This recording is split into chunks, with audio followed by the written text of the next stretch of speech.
Let's have a look here. So looking at this, at the graphic calculator test for first module, let's just zip through these real quick. So this is a really easy question, but it reinforces kind of an important point that once again we'll come back to a lot this year. So it asks, in which graph are the blue and red relations inverses?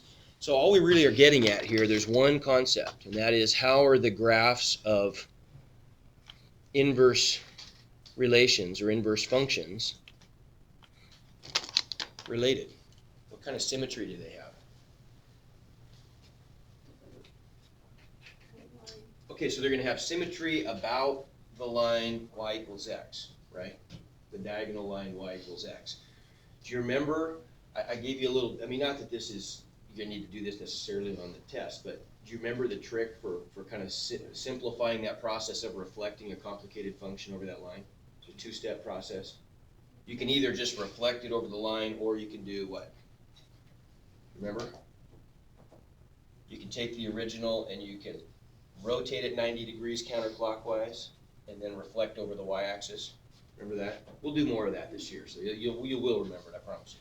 But that's kind of an alternate way of doing it. So all we're looking for here then is the function or the graph that has that kind of symmetry. So that does not. That appears to have symmetry over the x-axis. That's not what we want. This one is symmetry over the y-axis, not what we want. That seems like that's rotational symmetry. That's not what we want. Symmetry about the wrong diagonal. That's it, isn't it? Do you agree that one right there? Okay. Sure. Does that make sense? No. What doesn't make sense about it? Anything? Okay, so this is the line. Would you agree that's the line y equals x? Yeah. So are the blue and the red reflections over that line? Yes. So that's all we. How did they get down there? They were up on the top. Well, it doesn't. No, it doesn't. We're just saying in which case. Oh. In which case are they? It doesn't make it. These are just different relations. But here's a red and a blue relation that are not inverses, right? This is the only one where the red and the blue have the right kind of symmetry to be inverses. Okay, does that make sense? Yeah. Okay.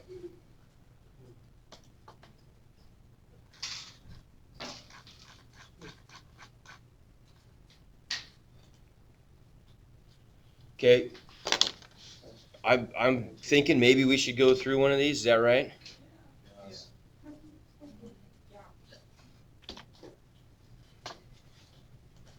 Okay, so grab calculator. Got your calculator. Grab one if you need to. Got some up here if you want one.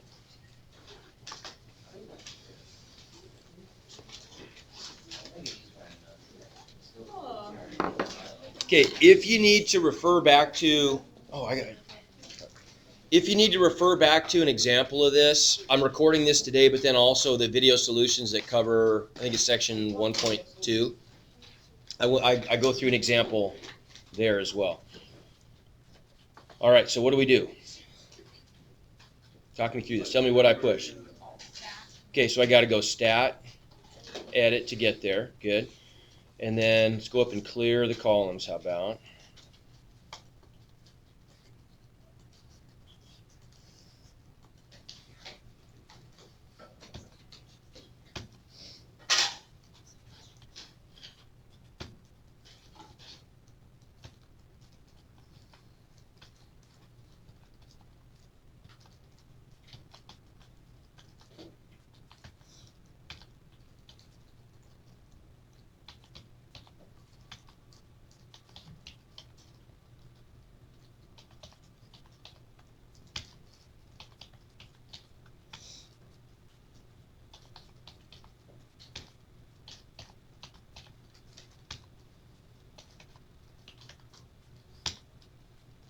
Okay.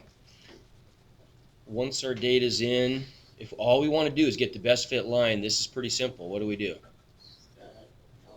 Stat calc 4. Stat calc linear regression 4. And then do I need to store the regression equation here?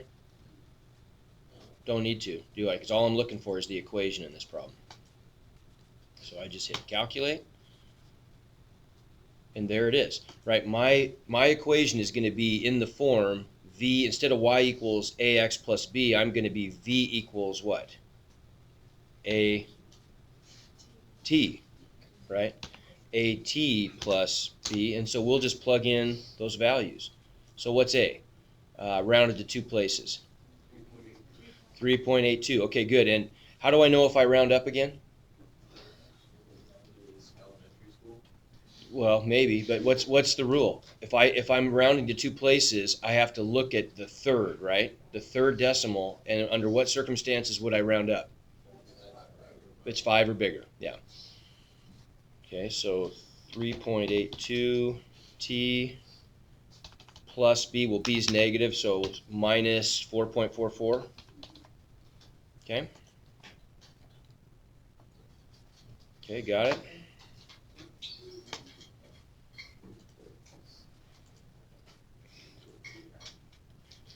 Okay, another one. Rather than put all this in, how about if let's just go back to our last one. And let's just say we're going to do the same thing, only this time we're going to check it at, how about t equals 6? Okay, because we already have the data in, so we can save a little time. Same exact problem, but let's say it says, instead of this stuff, let's say it says, find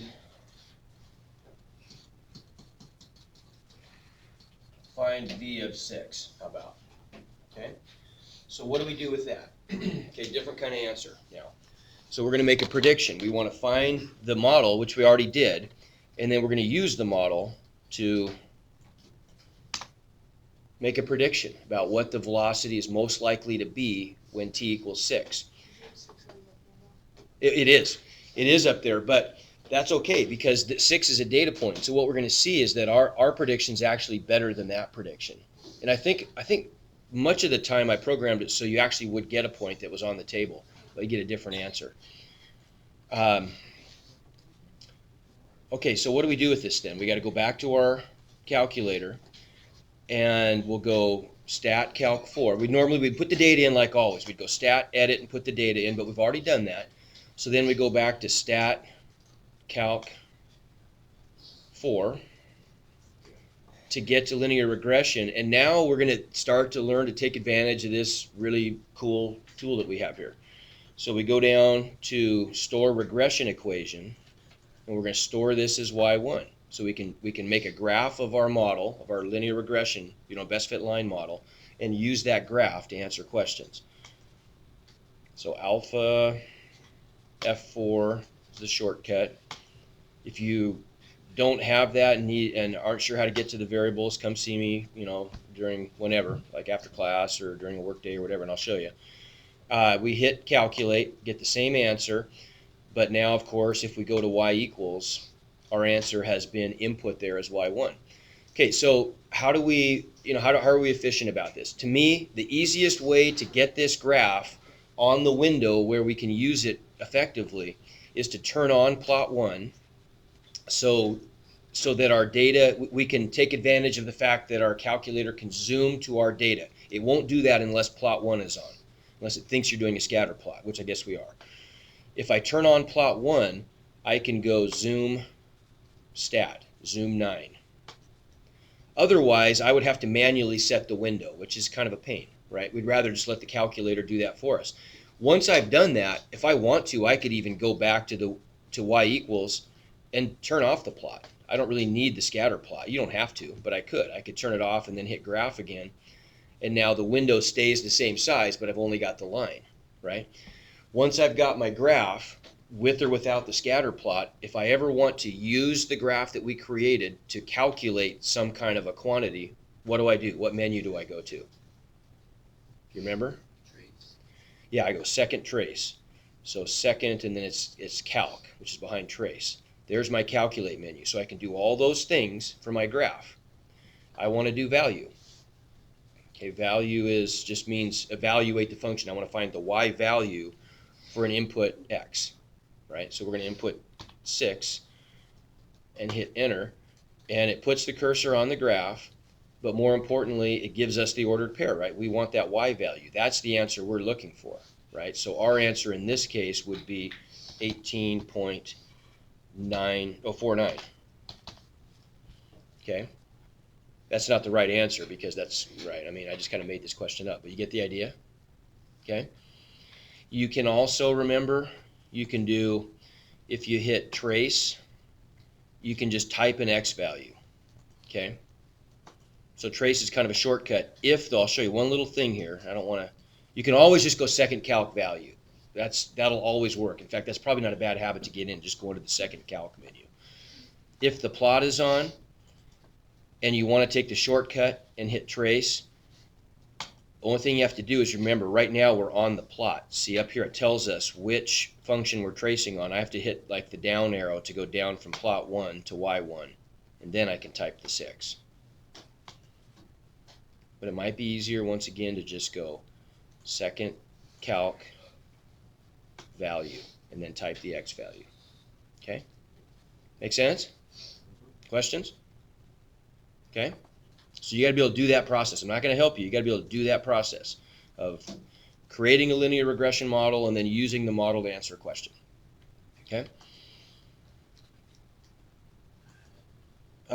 This is just another example of that first question, really. We just want to find in which case select the one graph in which the blue and the red are inverses. Well, it's the first one, isn't it? Everybody see that? That's the one that has the symmetry about that line. Y equals X. Questions on that? Does that make sense? Okay. And then the last one, this is one I want to make sure everybody understands. So what about this? We're given a set of points, 4 points, and we want to know, we're going to select all that apply here. Which of the following points, which of those points at the bottom could be added to the 4 above to create a set of 5 ordered pairs that meet the criteria described?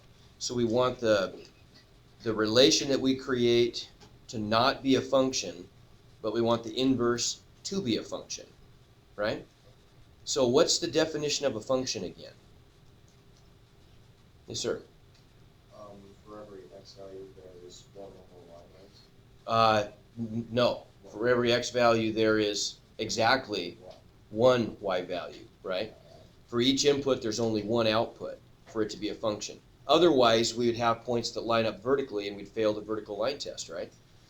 Okay, so let's look at these real quick, and you tell me as I go through these, I'll just check one, and you tell me, does that work for the first criteria? We want it to not be a function. Yes. That one works. How come? Sam, how come? You're right. Because there's already a point in there with a -1 is the X value, but there's no point in there with 0 is the Oh, Y value. perfect. Okay, that works for both of them, doesn't it?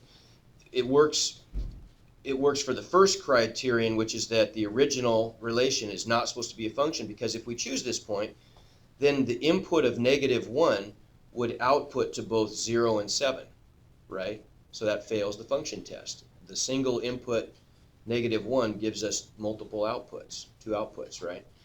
Okay, what about when we invert the function, right? Take its inverse, and so we've swapped the x's and y's. Really all that's going to do is it's just going to exchange, these ordered pairs are just going to get flipped, right? The x's become y's and the y's become x's. So we could, without doing that, we could just say, okay, well then, doesn't it make sense that if we want the inverse to be a function, then I couldn't choose a point that's got a y coordinate that matches up with any of these. Agreed? And this one works then, because when I flip this around, I would have the inputs of the inverse function. After I flip x and y, my inputs would be 0, 1, 7, 4, and -3. Those are all different, right? So each one of those that can only map to one value because they're all different, right? They don't overlap. Does that make sense? So that's a winner. How about this guy right here? Not going to work. It works for the first criterion, doesn't it? Because -9 shows up twice in the x values. So the original relation would not be a function because -9 would map to both 1 and -3, right? But the problem is what? -3. Yeah, the inverse is also not going to be a function, and we want that to be a function. When I flip the x and y for my inverse, the input of -3 is going to produce outputs of 9 and -9, and so the inverse wouldn't be a function either. right? How about the next one? Nope. That's not gonna work right away because the original relation would be a function also, wouldn't it? So that's no good. How about this guy? I think that one works, doesn't it? Because -1 matches up with that x value, right? So the original relation is not a function, but the inverse, look at that, -1 doesn't match up with any of the original y values. So when those become x values, they'll all be unique. Okay, so that's a winner. How about this guy? Yes. Yes, it is. Good. The 9 matches up with that 9. So the original is not a function, but the -8 does not overlap with any of the original y values. So when they become inputs, x values, they'll all be different. And then this guy? No. Nope. Doesn't work. Okay? Make sense? Okay? We don't maybe have to go through all these, but let's look at some of them anyway. You tell me. All we're doing here is choosing the graph of the absolute value function. Real quick, just remember, all we're doing with these, I think this is, how many people think this is a lot easier than the first module, the second module? How many people feel like it's harder? What's that? This one? I think it's a lot easier. I think you guys will find it easier probably because it's just more algebra. It's not so much, like review. It's just, you know what I mean? But we'll go through it. So when we're looking at something like this, when we're trying to graph an absolute value function, remember that we only have 3 parameters. A times absolute value of x minus what? X minus h plus k. These are really easy to apply to an absolute value function. What do h and k represent? Left and right, how far we've shifted the function left and right. Well, what's the one point that we're going to be able to easily track? The vertex, right? So essentially, where does it start? The parent function, if we were just to graph the regular absolute value of x, the vertex is where? 0. At 0, 0, right? So by shifting it over horizontally h and vertically k, really, these just become the coordinates of the vertex, don't they? Right? So we know the vertex is going to be located at hk. And what does a do? Stretches or shrinks vertically, but with an absolute value function, it makes it really simple. What did we say we could think of a as being? The slope of what? Remember? The slope of the right leg of the v. Okay?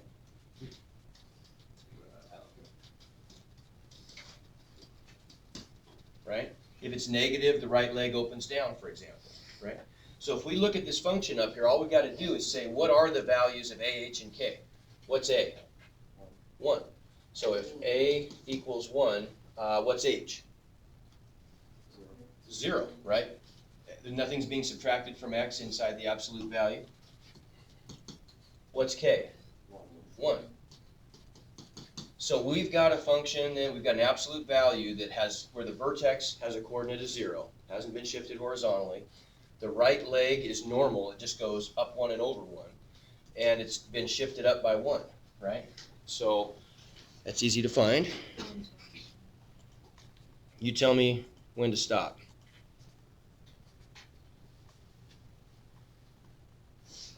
Right there, right? That guy.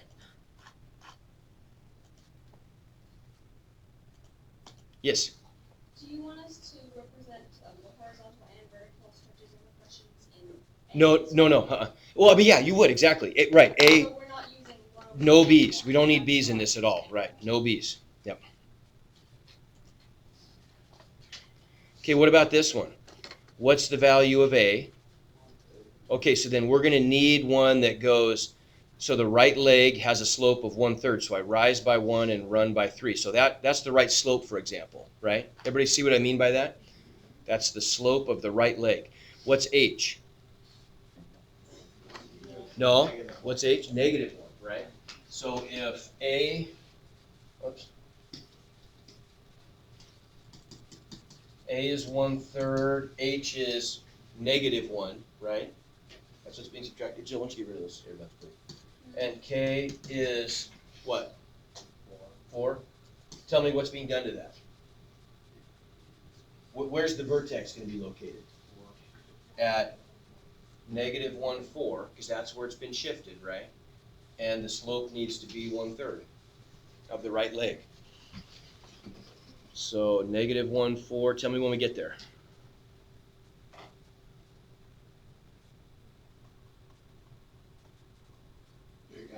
Right there, isn't it? Negative 1, 4, and the slope is 1/3. Okay.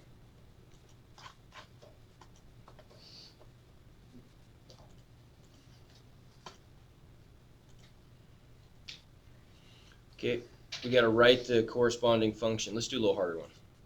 We can skip through these a little bit. How about? Oh, is that all we get for those? Yeah, let's do that one. No, let's do that one. Okay, by inspection, by looking at that graph, what are the values of H and K? In other words, what are the coordinates of the vertex? 3, -2, right? What's the value of A? If I start at the vertex, yeah, I'm going to rise by -1 and run by 1. So then, how am I going to write that? What's that going to look like? Yeah, okay. Right, okay, so we get f of x equals -1, and we might change that in a second. Simplify this. -1 times absolute value of x minus 3 minus 2. Okay, and would we put the 1 in front? No, we would just put the negative sign there, right? Questions? Okay.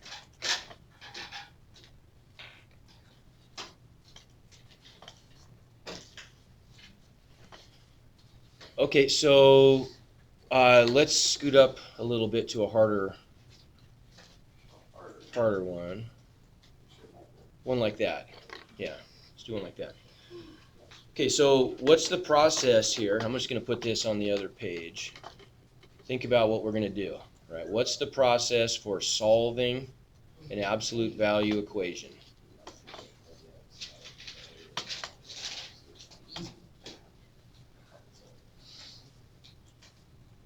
So what are we going to do? Okay, good. So the first thing, our first goal here is what? Okay, but before we can isolate x, we got to isolate the absolute values. That's the universal sign for absolute values, right? So we got to isolate the absolute values. So we got to get this part right here by itself on one side of the equation. What are the 2 steps in order to do that? Subtract 4. That gives us 4 times the absolute value of 4x plus 24 equals 208. And you said divide by 4. And that gives us absolute value of 4x plus 24 equals 52. Right? Okay, now we've isolated the absolute value. Now what? Good, now we make our trade. Right, we're going to trade our absolute value equation for 2 regular equations that we can work with. You can't do algebra with absolute values. You have to get rid of them first, right, by making the trade. So now, whatever's inside is equal to what? 52, or it equals -52. And then I would just solve both of those, right? We can probably skip that, right? That's easy. I do the same, simple algebra to isolate x in both cases, and I get 2 answers separated by a comma, right? Questions on that? Okay.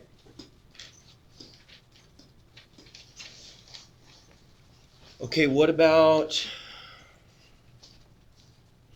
one like that?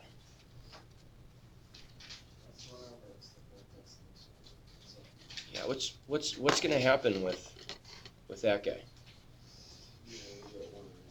Yeah, I'm only going to get one answer. Does everybody see that? If you do the math here, you can see right away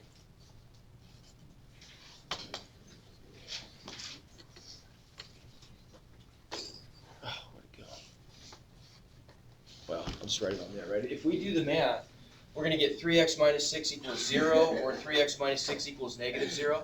Does negative 0 make sense? No. 0 doesn't have a sign, right?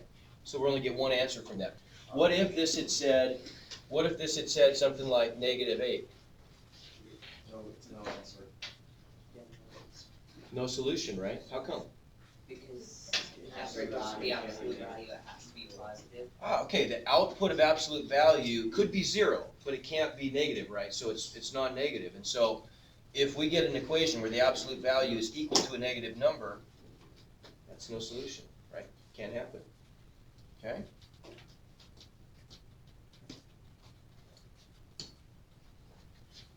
Okay, we did that one.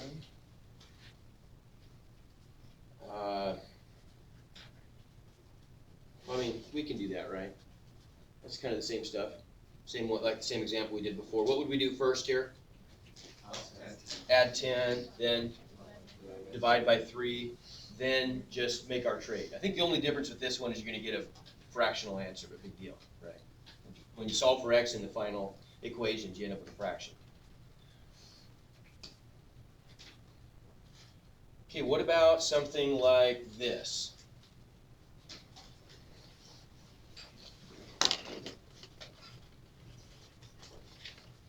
What do we do? What do we do with an absolute value inequality? Right, we get two possibilities. If we have an inequality like this, where the absolute value is by itself, which it already is, and it's less than a number, what kind of a trade do we make there? Remember? That's an and, isn't it, right? So we got three different ones. I'm gonna show you a way just to kind of, when you're like trying to do something quickly and you want to remember which one is which, here's a good way to do it. Where is that? Right there. So remember this sheet? Gave you the sheet, right? I gave you that sheet, right? Yeah. Okay, so I'll put it on Moodle too, if I haven't done it already. So look at this. You have, of the kinds of solutions you get here, there are two of them that give you ors, and only one of them gives you an and, right? If you solve an absolute value equation, you get an or if you solve an absolute value inequality where the absolute value is greater than a number, you get an or. There's one oddball. The inequality helps you out by pointing at the one that's an oddball, right? You like that? So if you make that an arrow, it's pointing at the one that's an and, okay? So if we go back to here, then we're just going to take whatever's inside, right?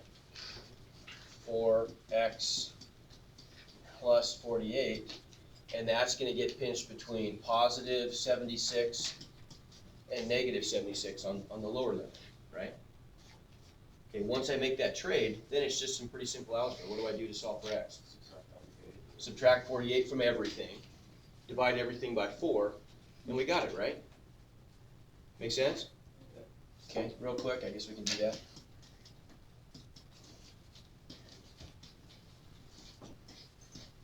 So we get, in the middle, we get a 4x. Over here, we get a negative 124. Over here, we get positive 28. And my inequalities don't change signs because I haven't divided by anything, right? Negative. If I divide by positive 4, they still don't change signs because I divided by a positive. Change direction, I mean. X in the middle, 31 here. Here we get 7, that's our answer. Right? Okay, make sense? Okay? And, oops.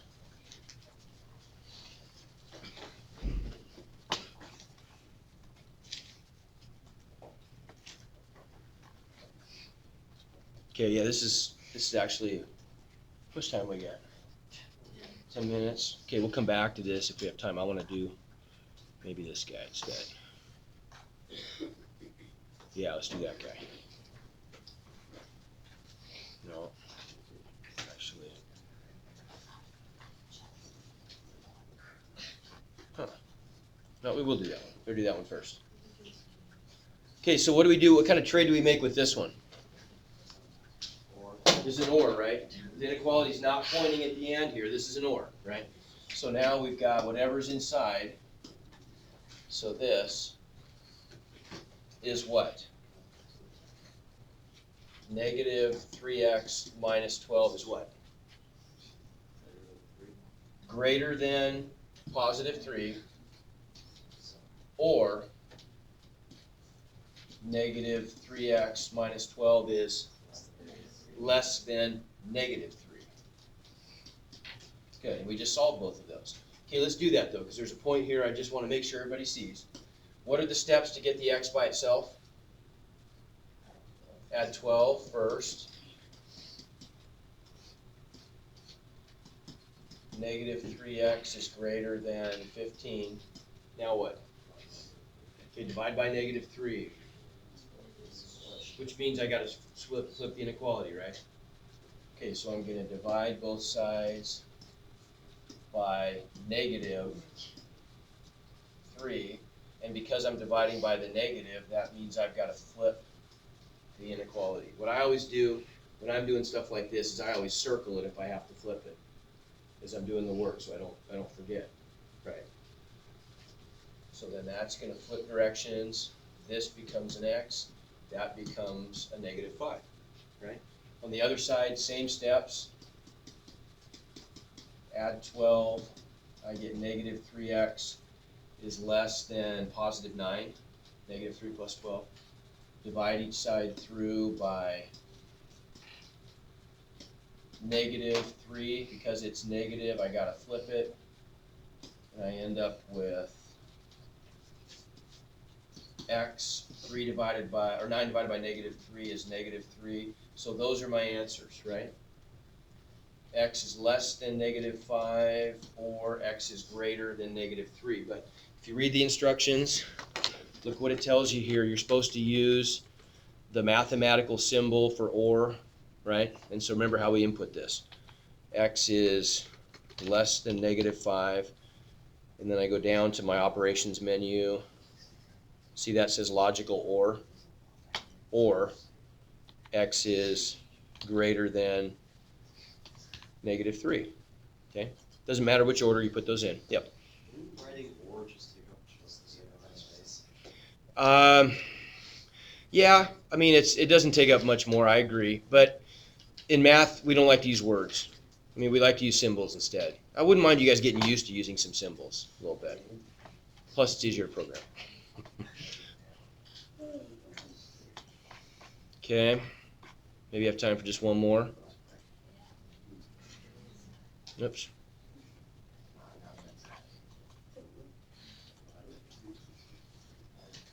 Okay. How about this one? What are the steps I got to go through here to get? First thing I got to do. What have I got to do here?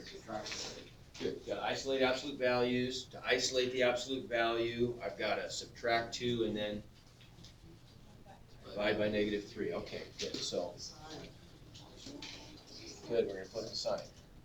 So I subtract 2. Scoot. Where are we going to go? Let's go down here. So then we get negative 3 absolute value of 2x plus 12 is less than or equal to negative 24. Divide by negative 3, right? So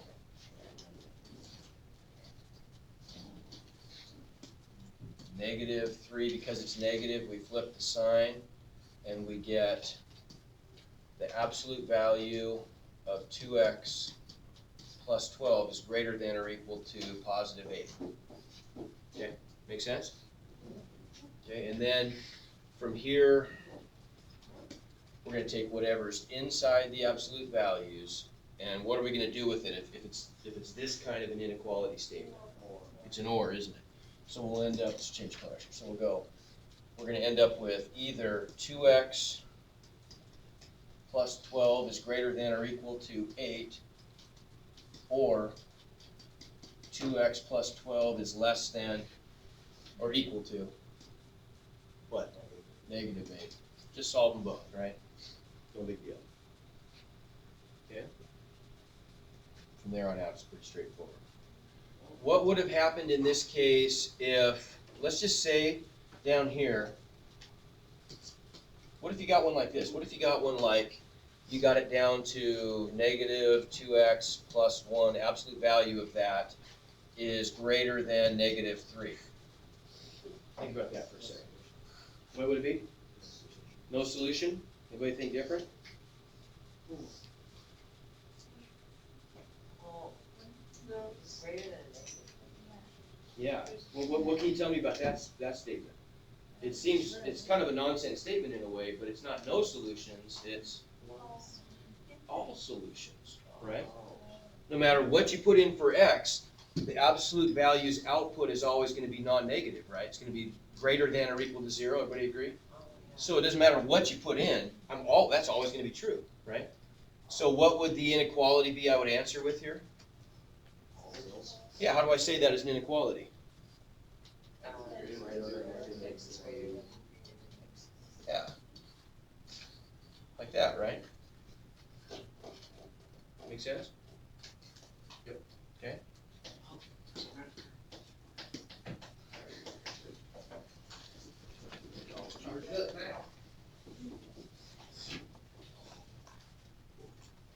So what's that one? Look at that real quick and just tell me what the answer is. No solution. Yeah, no solution. How many people say no solution? Raise your hand. That's what I heard. Okay, that's right. How come, Ruby? Because there's a negative.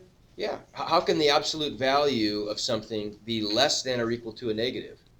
Can't be, right? The output has to be non-negative, right? So that would be no solution. Okay? All right.